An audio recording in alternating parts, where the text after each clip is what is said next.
शांति।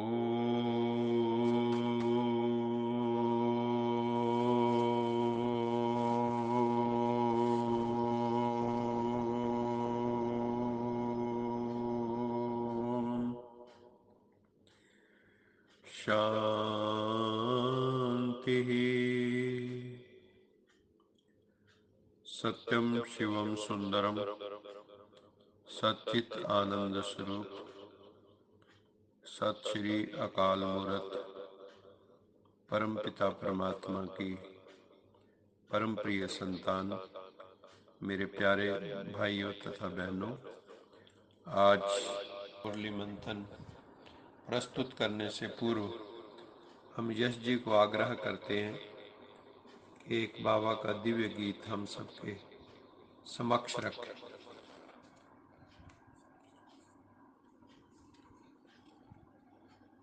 आत्मचिंतन से ही होगा आत्म परिवर्तन।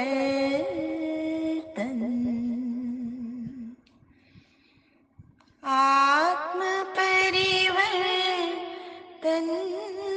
करेगा विश्व परिवर्तन।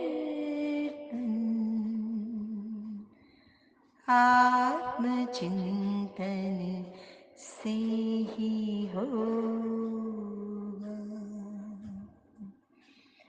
विश्व के कल्याण।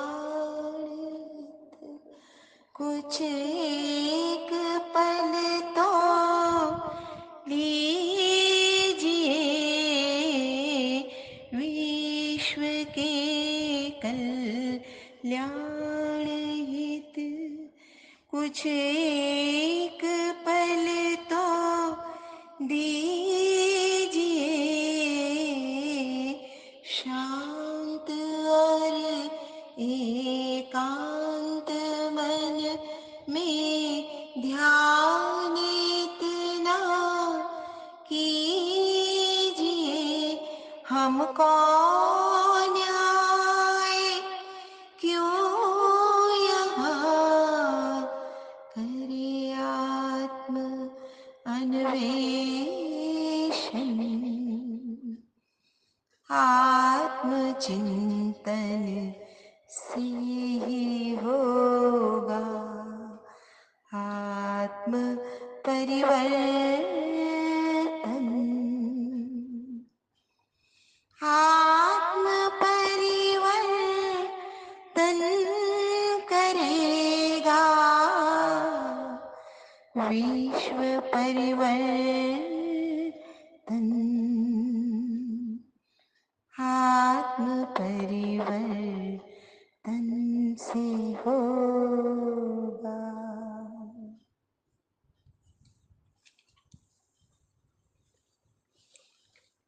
ये सृष्टि एक बेहद का रंगमंच है, थिएटर है, जहां पर एक विशाल नाटक चल रहा है। ऐसा भी कहा जाता है कि हम सब तो रंगमंच की कठपुतलियां हैं जिसकी डोर ऊपर वाले के हाथ है। कौन जाने कब उठेगा, कोई नहीं जानता, कोई नहीं जानता। लेकिन साथ साथ ये भी कहा जाता है कि हम सब कर्म करने में स्वतंत्र हैं, भोगने में परतंत्र हैं। कर्म करने की हमें पूर्ण स्वतंत्रता है। हम राम भी बन सकते हैं, रावण भी बन सकते हैं, कृष्ण भी बन सकते हैं, कंस भी बन सकते हैं।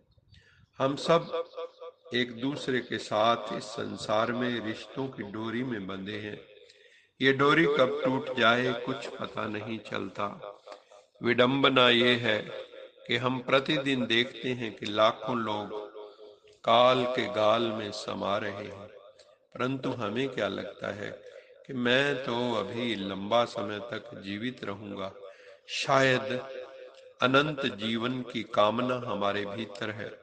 हमें लगता है मुझे कोरोना नहीं हो सकता। ये ड्रामा अनादि अनंत है, ना इसका बिगिनिंग है ना कोई इसका अंत है, क्योंकि ये साइक्लिक है। ये एक साइकिल में है, एक सर्कल में है, ये रेखा में नहीं है। रेखा का बिगिनिंग भी होता है, एंड भी हो जाता है। एंड भी होता है। A line drawn to infinity is a circle. तो ये दुनिया भी साइक्लिक है, काल चक्र है, दिन और रात का चक्र है, मौसमों का चक्र है।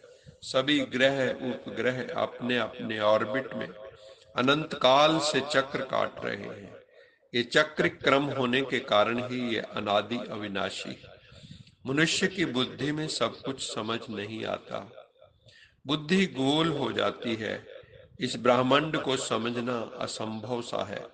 वैज्ञानिक भी इस मिस्ट्री का, इस डिजाइन का रहस्य उद्घाटन करने की बहुत कोशिश करते हैं, कर रहे हैं, परंतु अनेकानेक थ्योरीज, हाइपोथेसिस वो फार्मूलेट कर लेते हैं, लेकिन संपूर्ण सत्य का बोध कभी आज तक नहीं हुआ। बड़े बड़े वैज्ञानिकों ने इस तथ्य सत्य को स्वीकार किया है। आइंस्टीन, न्यूटन जैसे वैज्ञानिकों ने भी अंत में अपने हाथ खड़े कर दिए। यही कहना पड़ता है, हरि अनंत, हरि कथा अनंता। वो परमात्मा भी अनंत है और उसकी महिमा भी अनंत है। जितना उसका कथन किया जाए कम है, अनिर्वचनीय है, इंडिस्क्रिबेबल है। जीवन में दुख है, दुख का कारण है, कारण का निवारण है। दुख का कारण है पाप, दुख का कारण है अशुभ इच्छाएं, कामनाएं, वासनाएं, तृष्णाएं, अनंत एंडलेस हमारी डिजायर्स हैं। प्रश्न होता है, इच्छा की उत्पत्ति का कारण क्या है? इच्छा की उत्पत्ति अभाव से होती है। किसी चीज का अभाव होता है तो उसी की इच्छा उत्पन्न होती है। बाह्य अभाव तो बाह्य वस्तुओं से भरे जा सकते हैं, लेकिन आंतरिक अभाव को कैसे भरोगे? बाह्य चीजें खरीद लाओगे, बिस्तरा सुंदर बना लोगे, डनलप के पिल्लो, डनलप के गद्दे लगा लाओगे, लेकिन नींद कहां से लाओगे? आंतरिक जो अभाव है, जो ज्ञान का अभाव है, प्रेम का अभाव है, शक्ति का अभाव है, खुशियों का अभाव है, जिंदगी में शांति का अभाव है, टेंशन है, उसको भरने के लिए जो आंतरिक अभाव है, उसको भरने के लिए तो सेल्फ रियलाइजेशन और गॉड रियलाइजेशन की ही जरूरत पड़ेगी। सेल्फ एम्पावरमेंट की जरूरत पड़ेगी, सेल्फ इंट्रोस्पेक्शन की जरूरत पड़ेगी। जब तक हम ये काम नहीं करेंगे, हम आंतरिक खुशी को पहचान भी नहीं सकते कि वो होती कैसी है। बाहर के सुखों को ही हम सुख समझ लेते हैं, जो क्षण भंगुर है।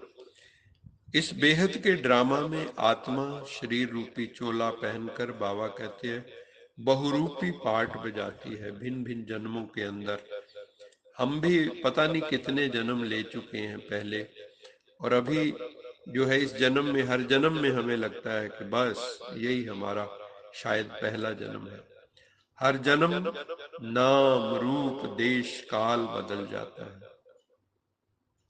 चेहरे के फीचर्स भी बदल जाते हैं। एक ही आत्मा कितने पार्ट बजाती है, कभी पुत्र, कभी पिता, कभी सन इन लॉ, कभी चाचा ताया, मामा काका, कभी सास, कभी बहू, पता नहीं कितने रिश्ते हैं। बाबा ने बताया है, सभी की आत्मा अनुरूप, बिंदु रूप, ज्योति स्वरूप है। एशो अणुरात्मा, ये शास्त्रों में भी आया है। छोटी बड़ी आत्मा नहीं होती है, न ही आत्मा का कभी विनाश होता है, क्योंकि ये एनर्जी है। Energy can neither be created nor be destroyed. सतयुग में आत्मा गोल्डन एज होती है और कलयुग में आयरन एज हो जाती है। वैल्यू कम हो जाती है, क्योंकि वैल्यूज की वैल्यू हमारे जीवन में कम हो जाती है। हमारे जीवन में moral values, spiritual values, social values, human values कलयुग में बहुत कम हो जाते हैं। सो वट कल्चर आ जाता है। कुछ भी गलत करते हैं तो कहते हैं सो वट, क्या हुआ, फिर क्या हुआ। तो वैल्यूज खत्म हो जाती हैं, तो हमारी वैल्यू भी कम हो जाती है। सतयुग में है पावन, लक्ष्मी नारायण जैसे। कलयुग में है पतित, विकारी, भ्रष्टाचारी, रावण, कुंभकर्ण, मेघनाथ जैसे। ये है पंप एंड शो की दुनिया।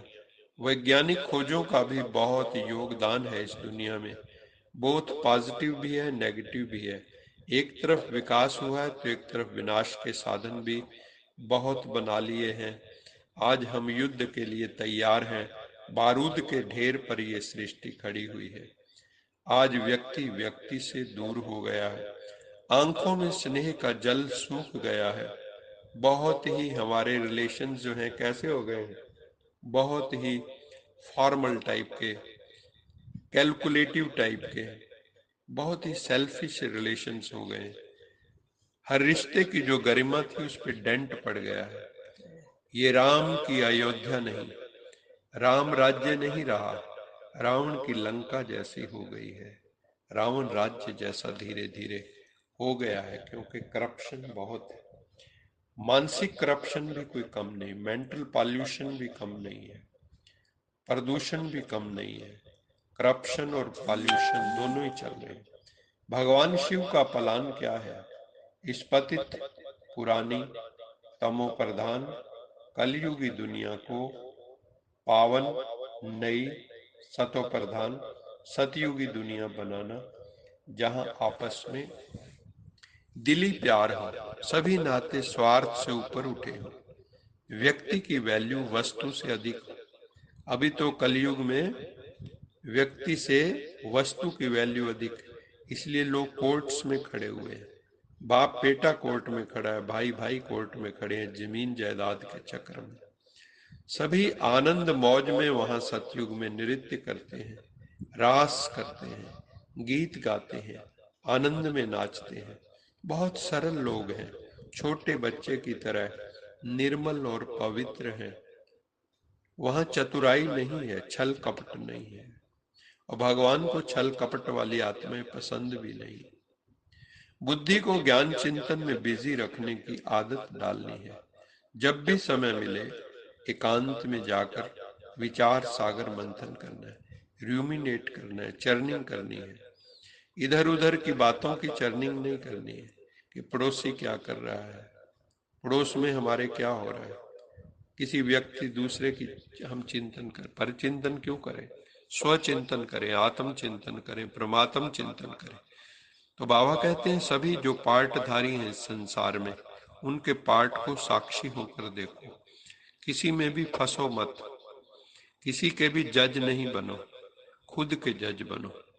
आज का वरदान है मास्टर ज्ञान सागर बन, गुड़ियों का खेल समाप्त करने वाले, स्मृति सो समर्थ स्वरूप भाव। इसकी व्याख्या, भक्ति मार्ग में भक्त एक अद्भुत खेल खेलते हैं। देवी देवता की मूर्ति बनाकर उसमें प्राण प्रतिष्ठा करके अपने घर पे कई लाके पूजा करते हैं, गणपति बप्पा मोरिया, अगले वर्ष तू जल्दी आ। फिर उन्हें जाके जल में विसर्जन कर देते। गांव में भी ऐसे कई देवियों की दीवारों पर सांझी बनाया करते हैं, उन्हें भी जल में विसर्जित कर देते हैं। तो बाबा ने इसका आध्यात्मिक अर्थ बताया कि बच्चे भी जो निर्जीव बातें हैं, व्यर्थ की बातें, असार बातें, कैसे जो ईर्ष्या से उत्पन्न होती है, जो अनुमान गैस वर्क से उत्पन्न होती है, अजम्पशन से होती है, अज्यूम कर लेते हैं, आवेश से उत्पन्न होती है, एजिटेशन ऑफ माइंड से, आदि का विस्तार करके बच्चे क्या करते हैं, इनका अनुभव करते हैं और कराते हैं, और साथ में क्या कहते हैं, ये मेरी ट्रू फीलिंग है, ये सत्य है। तो ये भी उनके उनमें प्राण फूंकने जैसा है, उन बातों में जो निर्जीव बातें। फिर उन्हें ज्ञान सागर जब तंग आ जाते हैं उन बातों से, फिर ज्ञान सागर बाबा की याद से स्व उन्नति की लहरों में उसको डुबोते हो। लेकिन इसमें बाबा ने कहा टाइम तो वेस्ट हो जाता है ना, इसलिए पहले से ही मास्टर ज्ञान सागर बनकर समृति सो समर्थी भाव, जैसी समृति होगी वैसी समर्थी होगी, तो आत्म समृति परमात्म समृति से जुड़े होंगे। सर्वशक्तिवान की समृति होगी तो हम भी पावरफुल बन जाएंगे। तो समृति सो समर्थी भाव के वरदान से इन गुड़ियों के खेल को, बचपन के खेलों को अब बाबा कहता है समाप्त करो। अब jealousy, gas work, agitation of mind से ऊपर उठो। आज का स्लोगन है, जो समय पर सहयोग देते हैं उन्हें एक का पदम गुणा फल मिल जाता है। ये बहुत इंपॉर्टेंट है, टाइमली कोऑपरेशन। जिसको जो चाहिए अगर आप उसको वही दे देते हो तो इससे बड़ा कोई भी, जो बाबा कहता है उससे बहुत बड़ा फल मिलता है, जो सहयोग हम टाइमली देते हैं।